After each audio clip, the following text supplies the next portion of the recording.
High, কেমন আছেন সবাই? আশা করি সবাই খুব খুব ভালো আছেন। আজকে আমি একটা ক্রুশিয়াল টপিক নিয়ে ডিসকাশন করব, যেটা এই সময়ে, এই সিজন, যেটা বর্ষাকাল আসতে চলেছে। যদি বলি বর্ষাকালের শুরু, এই ক্ষেত্রে যেহেতু বৃষ্টি হচ্ছে, এই সময়টা কিন্তু ভীষণ ইম্পর্ট্যান্ট। শুধুমাত্র হেলথ ওয়ার্কারদের জন্য নয়, যারা ভিআরপিরা আছেন, পঞ্চায়েতের সদস্য যারা আছেন, তাদের জন্য, এমনকি প্রত্যেকটা মানুষের জন্য ক্রুশিয়াল এই ব্যাপারটা সম্পর্কে অ্যাওয়ার হওয়ার জন্য। কেননা যদি প্রত্যেকে অ্যাওয়ার হয়, তবেই কিন্তু আমরা এই যে সামনে যে সিচুয়েশনটা আসতে চলেছে, এটাকে কিন্তু আমরা প্রতিরোধ করতে পারি। না হলে কিন্তু আমরা দেখেছি প্রতি বছর কিন্তু এই সময়ে প্রচুর লোক কিন্তু অসুস্থ হচ্ছে, বেশ কিছু লোক মারাও গেছে। আশা করি সবাই বুঝতে পারছেন আমি কী নিয়ে ডিসকাশন করব আজকে। আজকে আমি যেটা নিয়ে ডিসকাশন করব সেটা হচ্ছে ডেঙ্গু। এই সময় কিন্তু ডেঙ্গুর প্রাদুর্ভাব কিন্তু বাড়তে চলেছে। যেহেতু বর্ষা শুরু হয়ে গেছে, তাহলে কিন্তু প্রত্যেকজনকে জানতে হবে যে আমাদের কি কি করণীয়। যেমন একজন বাড়ির হাউসওয়াইফ যদি হয়, তাকে যেমন জানতে হবে, সেরকম হেলথ ওয়ার্কার হিসেবে তার কি রেসপন্সিবিলিটি এটা জানতে হবে। বিআরপি, যারা ভিসিটি বিআরপি দাদারা আছেন, তারা কি কি করবেন, কি কি পেস্টিসাইডস ইউজ করবেন, কিভাবে ইউজ করবেন। অনেকে ইউজ করেন, কিন্তু কি মেশাচ্ছে সেটা কিন্তু অনেকেই জানেন না, জিজ্ঞাসা করলে বলতে পারেন না।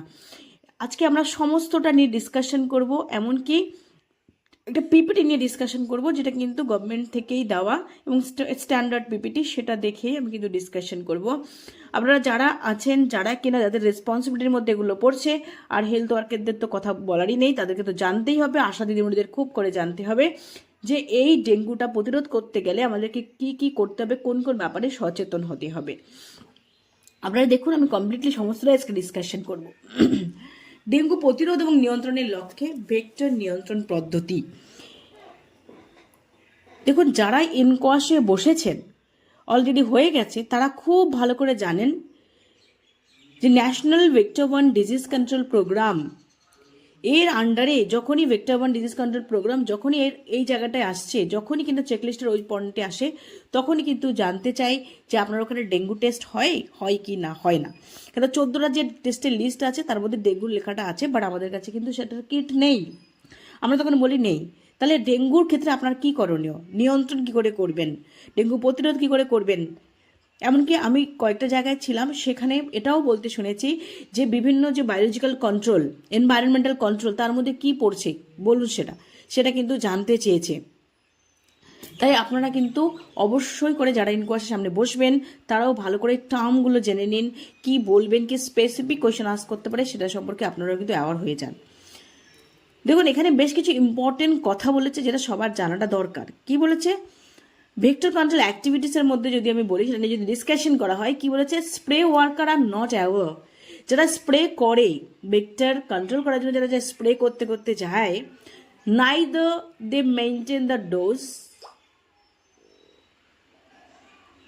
অর তারা জানেই না হোয়াট দে আর স্প্রেইং। তারা স্প্রে করতে যায়, বাট কি স্প্রে করছে এবং ডোজ কতটা হবে সেটা কিন্তু তারা জানে না, না জেনেই করছে। In most of the places টিম ফস বলে আছে একটা কেমিক্যাল, যেটা শুধুমাত্র ইনসেকটিসাইড হিসাবেই ওটাই খালি ইউজ করা হয়, ওটাই লিস্টে আছে, ওটাই ইউজ করা হয়।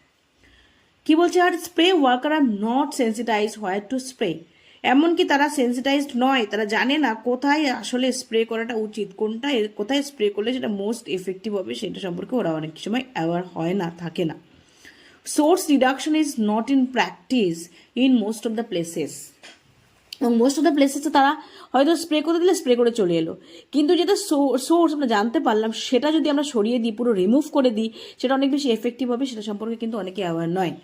Clog drain, garbage pile removal is not done on regular basis. Clog drain, যে ড্রেনটা ক্লগ হয়ে আছে, বন্ধ হয়েছে, জল পাস করে না, সেই জায়গাটা যে সেটা যে ঠিক করে দেওয়া, বা যেখানে গার্বেজ হয়ে ভর্তি হয়েছে সেটা যে রিমুভ করে দিতে হবে রেগুলারলি, সেটা অনেকে জানে না, করেই না।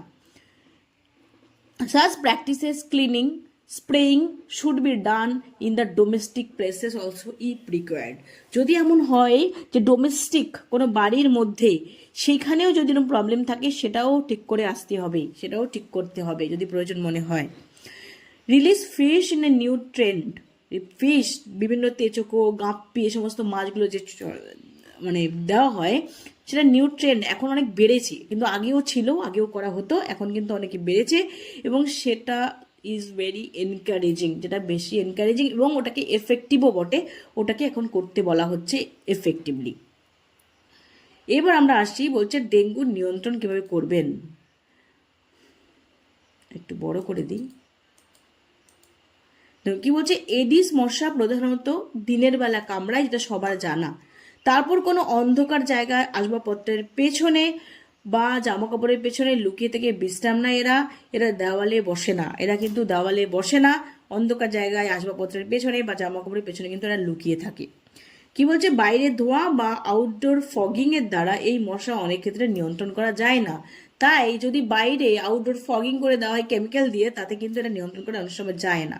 দেওয়ালে indoor residual spray, IRS DDT, যেটা কিনা রেসিডুয়াল একটা স্প্রে করেও কিন্তু এদের নিয়ন্ত্রণ করা সম্ভব হয় না। এই DDT স্প্রেও কিন্তু অনেক সময় নিয়ন্ত্রণ করা সম্ভব হয় না।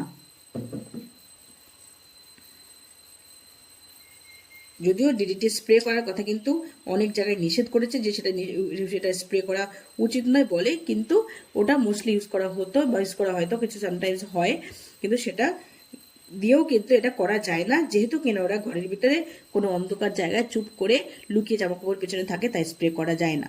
আমরা কিন্তু অনেকে ছোটবেলায় পড়েছি, দেখবেন ডাইক্লোরোডাইফিনাইল টাইক্লোরোইথেন বলে, DDT, ডাইক্লোরোডাইফিনাইল টাইক্লোরোইথেন, এটা দিয়ে কিন্তু আমরা ছোটবেলায় পড়েছি। আর ইনডোর স্প্রে কি বলছে, ইনডোর স্পেস স্প্রে দ্বারা নিয়ন্ত্রণ যদিও হয়, তবু বড় এলাকায় বাড়ি বাড়ি ঘুরে এই পদ্ধতি প্রয়োগ করা বাস্তবে সম্ভবপর নয়। একদমই তাই। যেমন কিনা ইনডোর স্পেস স্প্রে করার কথা যদি বলা হয়, তাহলে বিশাল বড় হিউজ এরিয়াতে বাড়িতে গিয়ে ভেতরে ঢুকে করা, কোনো লোকের পার্সোনাল বাড়িতে গিয়ে করা অনেক সময় করা সম্ভব নয়। নিজের বাড়ি বা অফিসে প্রয়োগ করা সম্ভব, যদি কেউ নিজের পার্সোনালি এটাকে এই ইনিশিয়েটিভটা নেন, তাহলে এটা অনেক সময় করা সম্ভব হয়। আদারওয়াইজ কিন্তু গভর্নমেন্টের থেকে ইনিশিয়েটিভ নিয়ে পুরো এরিয়াটা করা অনেক সময় সম্ভব হয় না।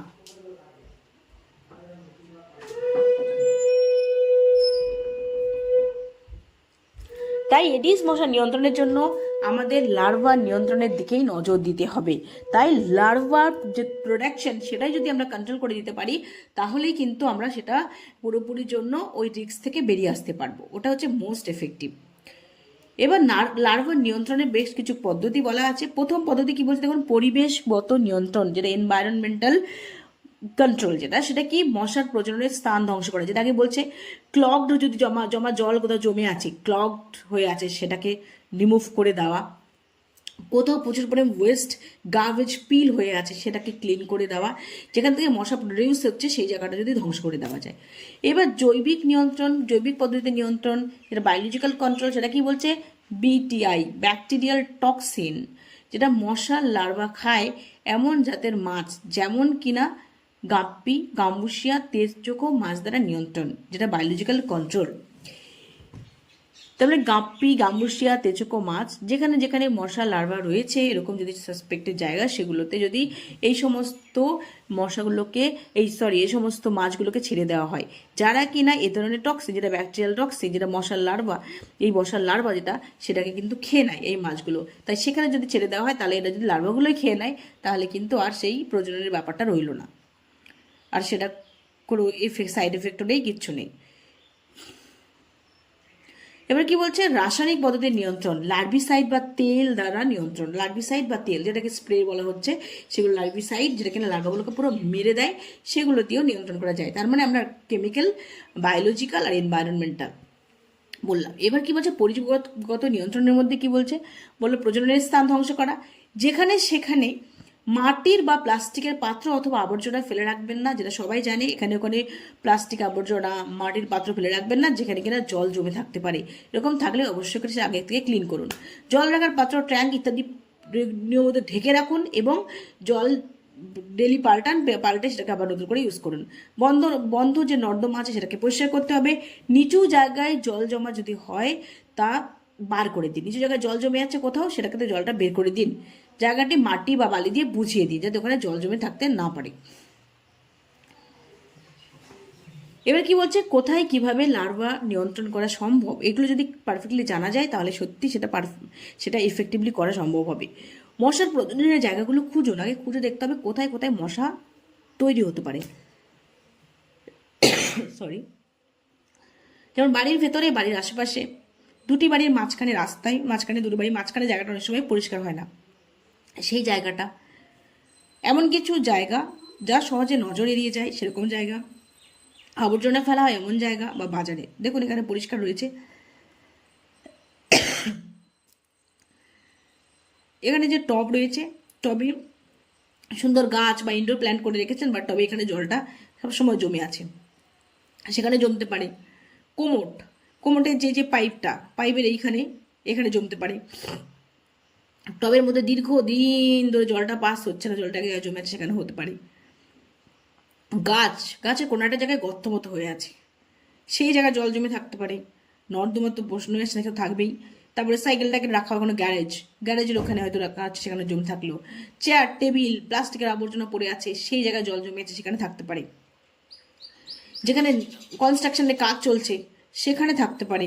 যেখানে কোনো বাস স্ট্যান্ড, স্কুল, স্টেশন, যেখানে প্রচুর লোক জমা হয়, এমন কিছু জায়গাও কিন্তু এই জায়গাগুলো থাকতে পারে, সেটা কিন্তু দেখতে হবে।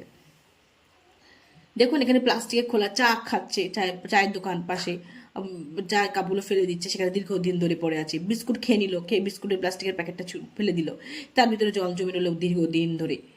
তো টায়ার পড়ে আছে। তো মানে প্রতিনিয়ত ঘটে এই সমস্ত জিনিসগুলো, এগুলো করলে কিন্তু চলবে না, এটাকে ঠিক করতে হবে। আর এই যে মাছ বাজারে এই সমস্তগুলো, যেই সাথে সাথে থার্মোকলের বক্স, সেগুলো তো থাকছেই, সেগুলো সমস্তটা কিন্তু ক্লিন করতে হবে। এবার কি বলছে, লার্ভিসাইড স্প্রে করা, মশার লার্ভা নিয়ন্ত্রণ করুন। লার্ভিসাইড স্প্রে করুন, সে সমস্ত লার্ভিসাইড যেগুলো লার্ভাগুলোকে ধ্বংস করে দিচ্ছে, মেরে দিচ্ছে, সেগুলোকে আপনি লার্ভিসাইড স্প্রে করে সেটাকে নিয়ন্ত্রণ করতে হবে। দেখুন জায়গাগুলো কীরকম, এখন প্রতিটা জায়গায়, সব জায়গায় মোটামুটি এরকম জায়গাগুলো পাওয়া যায়, সেগুলোকে কিন্তু পরিষ্কার করে ক্লিন করে দিতে হবে, তবেই করা সম্ভব হবে, আদারওয়াইজ কিন্তু সম্ভব হবে না। এবার দেখুন আরবানে যারা কাজ করে এই নিয়ে, এটা আমাদের জানতে হবে তারা কি HTH, আরবানে যারা আছে তাদেরকে HTH, যারা কিনা 300 বাড়ি পিছু দুজনের টিম, 300টা বাড়ি পিছু দুজনের টিম হয়, ওরা ঘুরে ঘুরে কিন্তু এই কাজগুলো করে। আর ওইদিকে আছে ভিসিটিরা রয়েছে, ভিসিটি, এরাও কিন্তু ঘুরে ঘুরে এই কাজগুলো করে।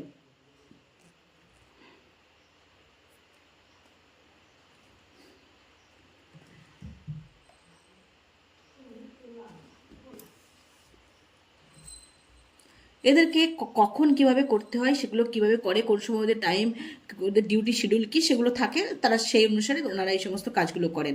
দেখুন জুন থেকে অক্টোবর, মার্চ থেকে মে, নভেম্বর, এই সমস্ত সময়গুলো যে সময় কিনা ভাইটাল পিরিয়ড, সেই সময়গুলো তো কাজ করে। এবং ভিসিটিরা কি করে, 900 বাড়ি পিছু 3 জনের টিম, 900টা বাড়ি 3 জনের টিম থাকে, এই টিম পিছু 900 বাড়িকে ওদের ভিজিট করতে হয়।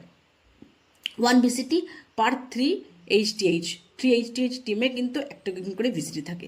ওনাদের এই সমস্ত স্ট্রাকচারগুলো আছে, ওনারা আরবান জায়গায় করে। আর পেরি আরবান জায়গায় কি আছে, HTH যেটা, সেখানে BRP, HTH অথবা VRP থাকে, আর হচ্ছে ভিসিটি থাকে। মানে সেই একই ব্যাপার, BRP যারা আছে 300 বাড়ি পিছু দুজনের টিম থাকে, আর 5 দিন প্রতি সপ্তাহে ওনারা কাজ করেন, আর ওনাদের যে সব ফর্ম টর্মগুলো আছে এগুলো ফিল আপ করতে হয়। আর 5 দিন প্রতি সপ্তাহে কাজ করেন ভিসিটিটাও, আর 20 দিন প্রতি মাসে।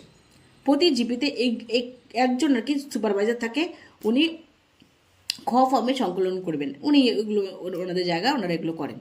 আর রুরাল জায়গায় কি আছে, কমপ্লিটলি আমরা জানি VRP ভিসিটি ওনারা কাজ করেন, VRP ভিসিটি ওনারা কাজ করেন। প্রতি জিপিতে মোট 15 জনের টিমের একজন সুপারভাইজার থাকে, তারা কিন্তু রুরালে এরকম প্রতি জিপিতে 15 জনের টিমে একজন করে সুপারভাইজার থাকে, তারা কিন্তু কাজ করে। কারা, VRPরা আর ভিসিটি, এরা কিন্তু কাজ করে। ভিলেজ রিসোর্স পার্সন, এরা কিন্তু কাজ করে। এবার ভেক্টর কন্ট্রোল টিমে কি বলেছে, ভেক্টর কন্ট্রোল টিম ওয়ার্ডের সব জায়গায় ঘুরে বেড়াবে, বাড়ির সীমানার ভেতরে এবং বাইরে, রাস্তাঘাট, বাজার, কারখানা, মাঠ, খোলা জায়গা প্রতি এবং যথাযথ ব্যবস্থা তারা নেয়। এর মধ্যে যে জায়গাগুলোতে লার্ভা পাওয়া গেছে বা আবর্জনা জমে থাকে, সেখানে হচ্ছে ভিআইপি যে টিম আছে তারা খ ফর্মে অথবা 5 নম্বর ফর্মে উল্লেখ করে দেয়, সেখানে দ্রুত যথেষ্ট সম্ভব কাজ করতে শুরু হয়। লার্ভা পাওয়া গেলে 1 দিনের মধ্যে অবশ্যই ব্যবস্থা নিতে হবে। যদি লার্ভা পাওয়া যায় তাহলে কিন্তু সেটা 1 দিনের মধ্যে ব্যবস্থা নিতে হবে। তারপরে ফর্মটির ডান দিক পূরণ করে এবং সই করে ফর্মটি যে জিপি সুপারভাইজার আছে তার কাছে কিন্তু জমা দেয়। তারপরে ওনারা গিয়ে প্রথমে দেখেন, যদি কোথাও লার্ভা পাওয়া যায় 1 দিনের মধ্যে কিন্তু ওনারা কাজটা শুরু করেন এবং ওনাদের যা ফর্ম টর্মগুলো আছে ওগুলো ওনারা ফিল আপ করেন। এবার রাসায়নিক পদ্ধতিতে কি বলছে, পরিবেশগত ঝুঁকি জায়গাগুলি যেখানে জল জমে আছে এবং মশার ডিম পাড়তে পারে এমন সব জায়গাগুলিতে লিস্ট করেন ওনারা। তারপরে পরিবেশগত ঝুঁকি জায়গাগুলো ভৌগোলিক ম্যাপিং করা হয়, তারপর লার্ভিসাইড ব্যবহার করে সেটাকে ধ্বংস করা হয়। লার্ভিসাইডের পরিমাণ এবং কতদিন অন্তর তা ব্যবহার করা উচিত সেটি সঠিকভাবে জেনে নেয়, নিয়ে কাজগুলো করে। আর হচ্ছে সুপারভাইজার এবং এসআইকে সেই স্প্রের কাজটি নিয়মিত তদারকি করতে হবে। সুপারভাইজার বা এসআই যারা আছে তারা সেই কাজটা সত্যি হচ্ছে কিনা তারা কিন্তু সেটা সুপারভাইজ করেন। এবার দেখুন এখানে কিন্তু ওরা স্টেপ বলে দিয়েছে, এখানে স্টেপ বলা আছে যে কোনটা কিভাবে দেবে, ফ্রিকোয়েন্সি কি আছে, কত অ্যামাউন্টে দিতে হবে। দেখুন নাম যদি বলা হয় টেমফোস, এটা অ্যামাউন্ট টু বি ইউজড কত, 5 থেকে 7 ml, 10 লিটার জলে 5 থেকে 7 ml দেওয়া হয় টেমফোসটা। আর কি উইকলি এটা অ্যাপ্লাই করা হয়, উইকলি দিতে হবে। আর equipment to be used to spray, যেটা কিনা ন্যাপস্যাক, KNAPSACK, ন্যাপস্যাক, এটা হচ্ছে ইকুইপমেন্ট যেটা দিয়ে ওনারা কিন্তু স্প্রে করেন।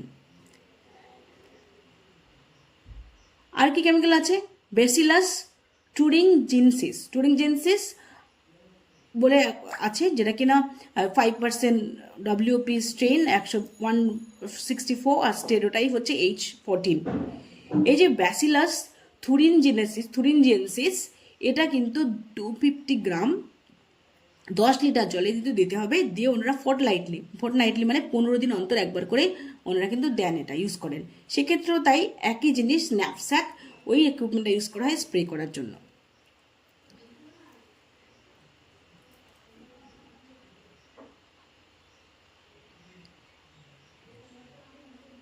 আর এটার ক্ষেত্রে দেখুন, এই ক্ষেত্রেও সেম, ব্যাসিলাস থুরিনজেনসিস, এখানে শুধুমাত্র যেটা 5% WP সেটাও রয়েছে, এখানে স্ট্রেন হচ্ছে এবিল, আর এখানে স্ট্রেন 164, এখানে হচ্ছে এবিল স্ট্রেন হচ্ছে 164, আর এক্ষেত্রে সেটা ছিল স্ট্রেনটা হচ্ছে এবিল ছিল, বাকিটা সব তাই। এই দুটো আলাদা কেমিক্যাল কিন্তু ইউজ করা হয়। এটা কত, 375 গ্রাম পার 10 লিটার অফ ওয়াটার, 10 লিটার জলে 375 গ্রাম ইউজ করা হয় করে, এটাও কিন্তু ফর্টনাইটলি ওরা ইউজ করে, ওটাও ফর্টনাইটলি, এটাও কিন্তু ফর্টনাইটলি ওরা ইউজ করে। আর ন্যাপস্যাক যেটা, সেই ন্যাপস্যাক ওটাই কিন্তু ইকুইপমেন্ট হিসেবে ইউজ করা হয়। কোথায় ওরা অ্যাপ্লাই করে এগুলো, ক্লগ ড্রেন, কোথাও জমা ড্রেন হয়ে আছে, কোথাও মাটি নিচু জমি আছে যেখানে কিনা জল জমে থাকে, সেটা ইউজ হয় না এমন কোনো tank, which can not be clean easily, যেটা ইজিলি ক্লিন করা সম্ভব হবে না, ওরকম ট্যাঙ্ক যেটা সম্ভব নয়, সেখানে কিনা ওনারা এই কেমিক্যাল স্প্রেগুলো করা হয়। ব্যাসিলাস থুরিনজেনসিস, যেটা হচ্ছে দুটো স্ট্রেন আছে, একটা 164, একটা স্ট্রেন হচ্ছে এভিল, আর হচ্ছে টেম্পোস, এটা কিন্তু ইউজ করে। তার মানে শুধু টেম্পোস নয়, বাকি আরও দুটো কিন্তু কেমিক্যাল আছে, এটা ইউজ করে ওনারা। কী কী যন্ত্রপাতি ব্যবহার করবেন দেখুন, মপ এবং ক্যান পদ্ধতিতে টেমিফোস, যেটা টেমিফোস বললাম আমি, টেমিফোস দেওয়ার সুপারিশযোগ্য নয়। মপ এবং ক্যান পদ্ধতিতে টেমিফোস কিন্তু দেওয়ার কথা নয়। কেবলমাত্র হ্যান্ড কম্প্রেশন বা ন্যাপস্যাক স্প্রে দিয়েই কিন্তু টেমিফোস স্প্রে করা উচিত। মপ বা ক্যান পদ্ধতিতে কখনো ইউজ করা যাবে না। এটা কি করতে হবে, আপনাকে স্প্রে, ন্যাপস্যাক যেটা দিয়ে স্প্রে দিয়ে সেটা দিয়ে স্প্রে করে করে দিতে হবে, কিন্তু মপিং করে দিলে কিন্তু হবে না। স্প্রে মেশিনের ডিসচার্জ রেট হবে 740 থেকে 850 ml পার মিনিট। স্প্রে যে মেশিন তার ডিসচার্জ রেট কিন্তু 740 থেকে 850 ml পার মিনিট হবে, তবে সেটা এফেক্টিভলি কাজ করবে। যেখানে জল জমে থেকে যাচ্ছে সেখানে প্রতি 7 দিনে পুনরায় স্প্রে করতে হবে। জল জমে যদি থেকে যায় সেখানে 7 দিন অন্তর অন্তর করতে হবে।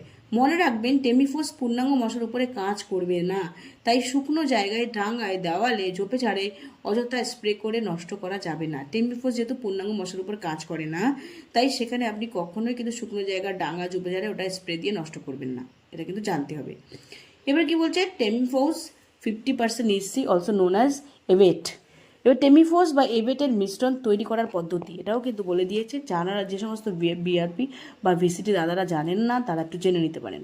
দেখুন কি বলছে, 5 ml থেকে 7.5 ml একটি ছোট কাচের বা প্লাস্টিকের পাত্রে ঢালুন। 5 ml থেকে 7.5 ml একটা ছোট কাচের বা প্লাস্টিকের পাত্রে ঢালুন। এটি 10 ml মাপার সিলিন্ডার বা 5 ml ইঞ্জেকশন সিরিঞ্জে মাপা যেতে পারে।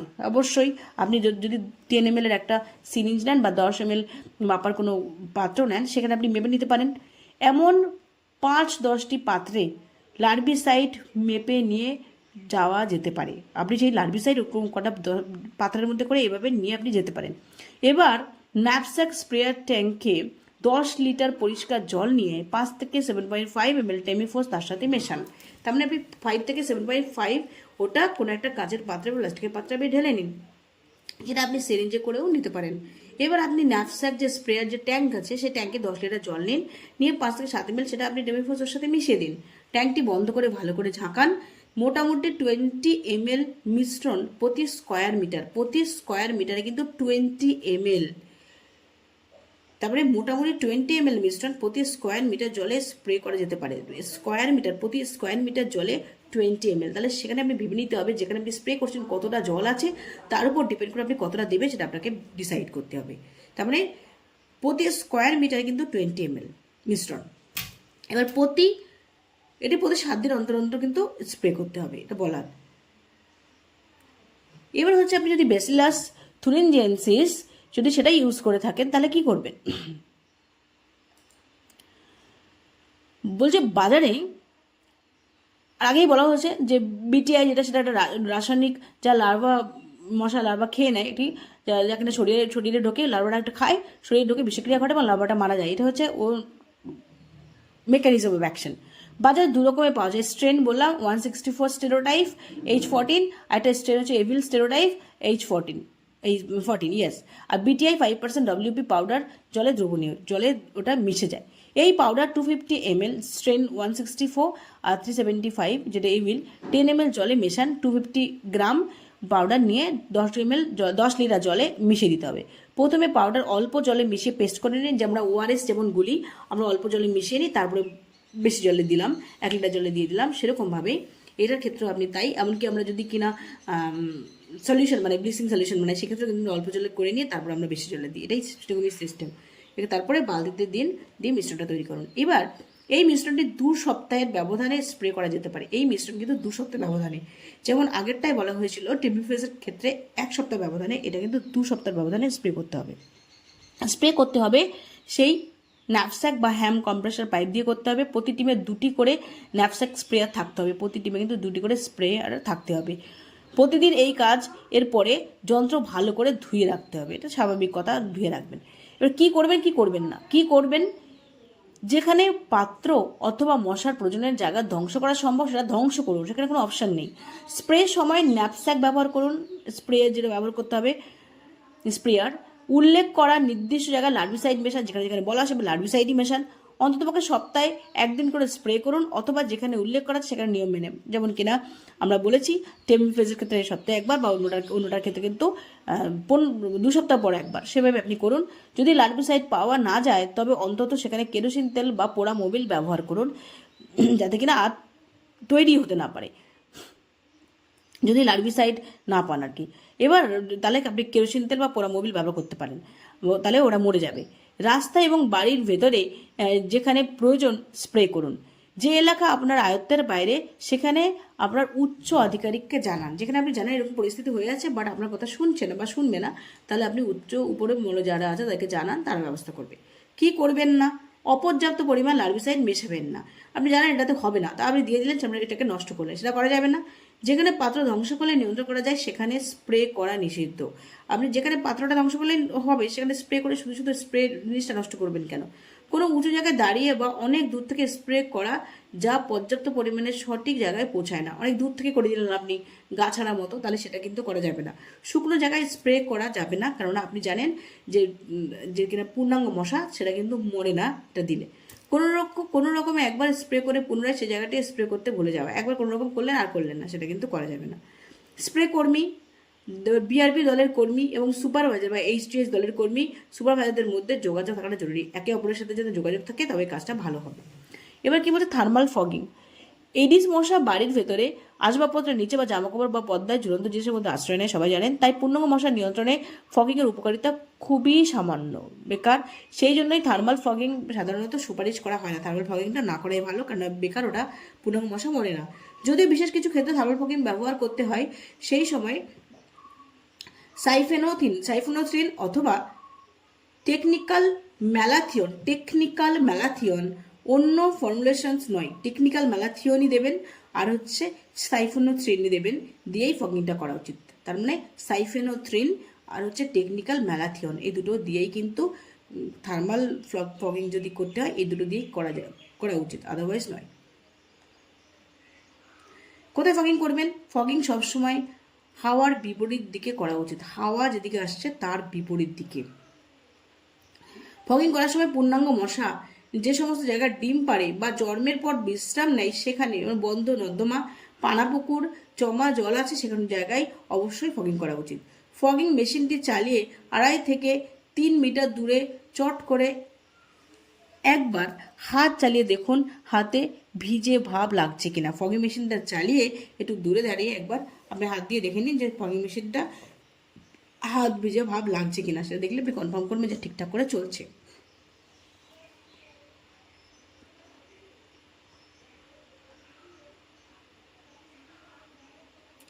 এবার হচ্ছে থার্মাল ফগিং কি বলেছে, কোন সময় ফগিং করা উচিত। ফগিং করার সঠিক সময় হলো শেষ বিকেল অথবা সন্ধ্যের ঠিক আগে অথবা সকালে। শেষ বিকেলে সন্ধ্যের ঠিক আগে অথবা সকালে ফগিং করা উচিত। খুব জোরে বাতাস বইলে বা ঝড়ের সময় অথবা বৃষ্টি পড়লে ফগিং করে কোনো লাভ নেই, তাই করবেন না। ফগিং করার সময় যে গলিতে ফগিং করা হচ্ছে তার আশেপাশে বাড়ির দরজা জানালাগুলো খুলে রাখা উচিত। দূরের বাড়িগুলোর দরজা জানালা বন্ধ রাখাই ভালো। কাছের যেগুলো আছে ফগিং করার সময় সেগুলো আপনারা আশেপাশে বাড়ির দরজা জানালা খুলে রাখুন। দূরের বাড়ির দরজা জানালা যেগুলো আছে সেগুলো বন্ধ রাখাই ভালো, কেন মশা এখান থেকে পালিয়ে গিয়ে দেখালো আপনার ওখানে চলে গেল। এবার থার্মাল ফগিং কি বলছে, time of fogging for dengue অথবা চিকুনগুনিয়া দুটোর ক্ষেত্রেই early morning too early evening, early morning থেকে আর্লি ইভিনিং, এটা কিছু ক্ষেত্রে ডেঙ্গু ও চিকুনগুনিয়ার ক্ষেত্রে। Climatic condition, most favourable condition কখন, আর হচ্ছে অ্যাভারেজ কন্ডিশন কখন, আর আনফেভারেবল কন্ডিশন কখন। যদি উইন্ডের ক্ষেত্রে যদি বলি তাহলে মোস্ট ফেভারেবল কন্ডিশন কখন, স্টেডি বিটুইন 3 থেকে 1 কিলোমিটার পার আওয়ার, এই সময় এরকম উইন্ড হচ্ছে 1 ঘন্টায় 3 থেকে 13 কিলোমিটার, এটা মোস্ট ফেভারেবল। আর এভারেজ কখন, যখন 0 থেকে 3 কিলোমিটার পার আওয়ারে উইন্ড বয় তখন এভারেজ। আনফেভারেবল কখন, মিডিয়াম থেকে স্ট্রং 13 কিলোমিটার পার আওয়ার মানে ঝড় বইছে রীতিমতো, সেই সমস্ত ক্ষেত্রে কিন্তু একদম ফলো করা উচিত নয়। আর রেইনের ক্ষেত্রে আপনি মোস্ট ফেভারেবল কন্ডিশন কখন, যখন পুরো রকম বৃষ্টি নেই। আর অ্যাভারেজ কন্ডিশন কোনো বৃষ্টি নেই সেগুলো। আনফেভারেবল কন্ডিশন হেভি রেইন হলে কখনোই দেবেন না, ঠিক আছে। কোনো রেইন যদি থাকে, হেভি রেইন হলে আনফেভারেবল কখন, যখন প্রচুর বৃষ্টি হবে সেটা একদমই করা যাবে না। অ্যাভারেজ হলে বা অল্প একটু বৃষ্টি হলে ঠিক আছে করা যায়, বা যদি হেভি রেইন হয় কখনো করবেন না। আর কি বলেছে, টেম্পারেচারের ক্ষেত্রে মাইল্ড টেম্পারেচার ঠিক আছে এর জন্য, কিন্তু যদি হট টেম্পারেচার আনফেভারেবল, হট টেম্পারেচারে না করাই ভালো। এবার গাইডলাইন্স, আপনি যে মাছগুলো ছড়াবেন মাছগুলো দেবেন তার গাইডলাইন্স কি আছে। মাছগুলো কিন্তু should be small in size to survive in shallow water. কী বলছে, স্মল সাইজের হতে হবে মাছগুলো। Should be surface feeder and carnivorous, ওই মাছগুলো কিন্তু যেগুলো ছাড়ছে সেটা কার্নিভোরাস হতে হবে, আর হচ্ছে সারফেস ফিডার হতে হবে, তবেই ঠিক আছে। Should be able two survive in the absence of mosquito larva, ওরা যাতে মসকিটো লার্ভা যদি অ্যাবসেন্স থাকে তাও যাতে ওরা সার্ভাইভ করতে পারে সেটা দেখতে হবে। Should be easy to rear, ওরা কিন্তু should be easy to rear হতে হবে। আর should be able to withstand a wide range of temperature and light intensity, ওরা কিন্তু যাতে এমন হয় যাতে কিনা টেম্পারেচারের যদি আপ ডাউন মারাত্মক হয় সেটাও সহ্য করতে পারে, আর হচ্ছে লাইট যদি ইন্টেন্স লাইট হয় সেটা যাতে ওরা টলারেট করতে পারে, সেরকম মাছগুলোই আপনার কিন্তু দেওয়া উচিত।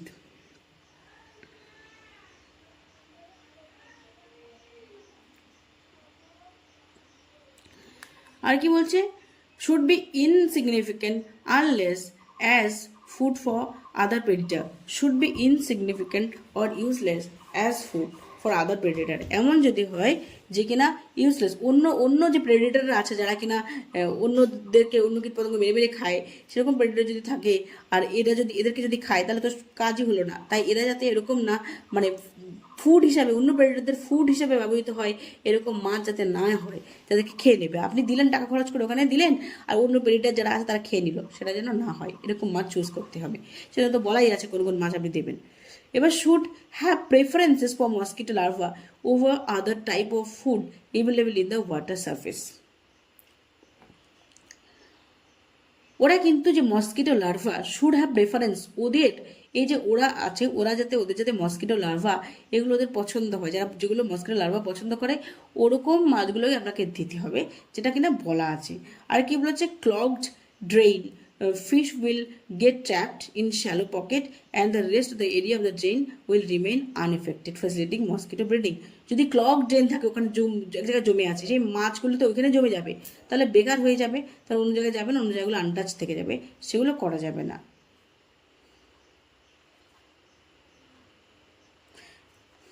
দেখুন গাম্বুসিয়া, পয়সিলিয়া, প্যানচ্যাক্স, আমরা যেটা জানি বাংলায় আমরা জানি গাম্বুসিয়া, তেচুকো, এই মাছগুলো জানি, এইগুলো release the fishes at the rate of 5 to 10 fish per linear metre. Linear মিটারকে যদি আমি ক্যালকুলেট করি, একটা মিটারের কিন্তু 5 থেকে 10টা ফিশ থাকতে হবে। ইফ লার্ভার density is high, more fish up to 20 can be release. তার মানে পার লিনিয়ার মিটারে 5 থেকে 10 টাকা উচিত, কিন্তু যদি লার্ভা প্রচুর বেশি হয় তাহলে আপনি সেখানে ম্যাক্সিমাম 20টা অবধি দিতে পারেন। আর মাছগুলো কিন্তু অবশ্যই করে মর্নিংয়ে দিতে হবে অথবা ইভিনিংয়ে দিতে হবে।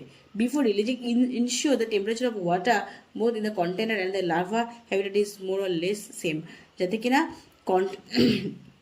টেম্পারেচারটা মোটামুটি সেমই থাকে সেটা কিন্তু দেখতে হবে। ওই যে হ্যাবিটেট যে কন্টেনারে এবং যেটা লার্ভার যে হ্যাবিটেট যেখানে থাকে, মানে তার মানে কি লার্ভারা যেই টেম্পারেচারে বাঁচতে পারে সেটা, আর যেখানে আপনি ছাড়ছেন সেটা টেম্পারেচার যেন মোটামুটি মোরলেস সেম থাকে। খুব ডিফারেন্স হলে মাছগুলো মরে যাবে। Clean out dense vegetation from the water body.